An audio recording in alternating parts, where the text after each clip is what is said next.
हरे कृष्णा। स्वागत है आपका हमारे इस कार्यक्रम में, और जिस कार्यक्रम का नाम है सुप्रभात।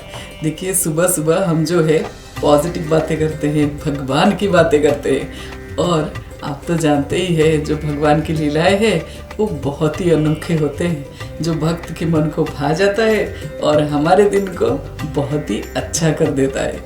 तो इस बार हम आपको बताएंगे श्री कृष्ण की कुछ बहुत ही सुंदर लीला।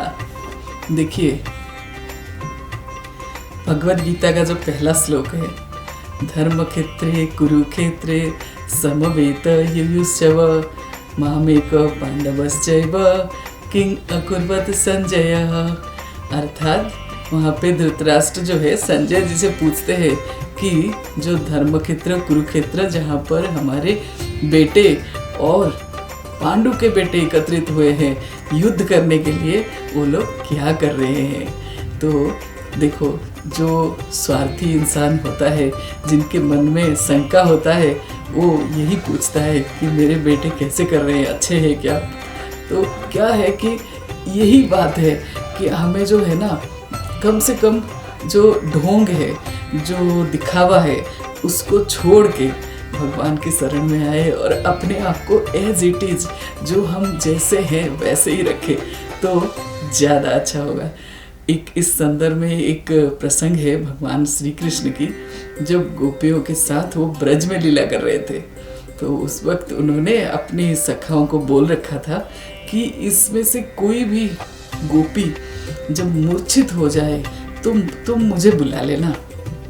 मुझे जो है ना, मूर्छा से निकालने का, मूर्छा खत्म करने का मंत्र आता है, और मैं जब हूँ वो मंत्र बोल के उनको सही कर दूंगा। तो ऐसे ही होता रहा।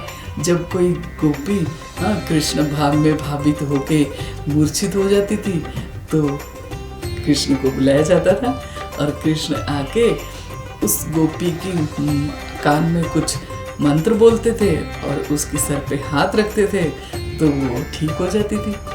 तो एक बार क्या हुआ, एक गोपी की सास जो कि थोड़ा बुजुर्ग थी, और उसने सोचा कि ये क्या है, कुछ तो माजला है, ये कृष्ण जो है आके क्या करता है कि ये गोपियाँ मूर्छित से एकदम से सही हो जाते हैं। तो उनके मन में जो जिज्ञासा आया, उसने सोचा क्या कि मैं थोड़ा सा ढोंग कर लेता हूँ, थोड़ा सा मूर्छित होने का स्वांग कर लेता हूँ और कृष्ण को बुलाता हूँ। जब वो मंत्र बोलेगा तो मुझे समझ में आ जाएगा कि ये कौन सा मंत्र बोल रहा है। तो उन्होंने क्या किया कि मूर्छित होने का ढोंग किया, एकदम से काम करते हुए गिर गई। तो उनकी बहू ने देखा और सोचा कि अरे ये तो बहुत गड़बड़ हो गया, मेरी सासू माँ तो मूर्छित हो गई। तो उन्होंने क्या किया, भागते हुए गए कृष्ण को बुलाने। तो कृष्ण के पास किसी को जब भेजे, वो कृष्ण के पास पहुंच के जब बोला कि वो जो ताई जी है वो गोपी के सास, और उन्होंने जो है बेहोश हो गई है, तुम आओ जल्दी से। तो कृष्ण तो समझ गए। कृष्ण बोले कि ये जो सफ़ेद बाल होने तक मेरे शरण में नहीं आया, मेरे को प्रेम नहीं करा, वो कैसे मूर्छित हो गए। एक मैं नहीं आता, मेरे पास कोई समय नहीं है। तो क्या हुआ, वो गोपी पहुंच गई वहाँ पे, बोली नहीं नहीं, मेरी सासू माँ की हालत ख़राब है, आपने बोला था कि कोई भी मूर्छित होगा तो मैं उसको निकाल सकता हूँ, तो प्लीज़ आप आइए, मेरी सासू माँ का जान बचाइए। तो श्री कृष्ण क्या करें, ज़्यादा कहने पर देखो, गोपी जो है वो बहुत ही अच्छी भक्त थी, श्री कृष्ण को बहुत मन से प्रेम करती थी। तो भगवान जो है उनके घर आए सिर्फ वो गोपी के कारण, और उसकी सासू माँ वहाँ पे लेटी पड़ी थी।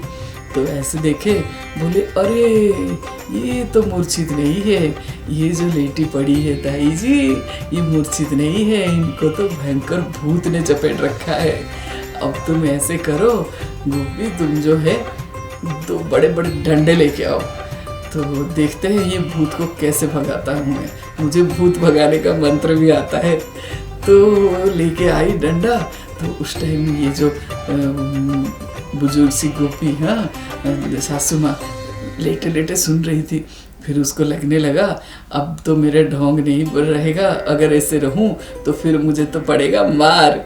तो उसने क्या करा कि एकदम से सोचा कि अब मार पड़े तो उठ जाऊं क्या करूं ना, मंत्र सुन लूं कौन सा मंत्र गा रहा है। तो गोपी जब वो डंडा लेके आई और 2 डंडे जब सासू माँ के ऊपर पड़ा तो एकदम से उठ के बैठ गई, बोली ना ना ना मुझे नहीं, मूर्छित नहीं हूँ मैं, मुझे कोई भूत भी नहीं लगा है, ना ना ना कुछ नहीं। तो तब कृष्ण ने कहा देखो जो ढोंगी है ना वो भगवान को नहीं पाते हैं, तो कृष्ण को नहीं पाते हैं। अगर आपके मन में सच्चाई है, श्रद्धा है, तभी आप भगवान को पा सकते हो। ढोंग करके कोई भगवान को नहीं पा सकता। आपका दिन शुभ हो और मंगलमय हो। अपने आप को शुद्ध और सच्चा रखिए ताकि भगवान भी आपके ऊपर आशीर्वाद दे पाए। हरे कृष्णा।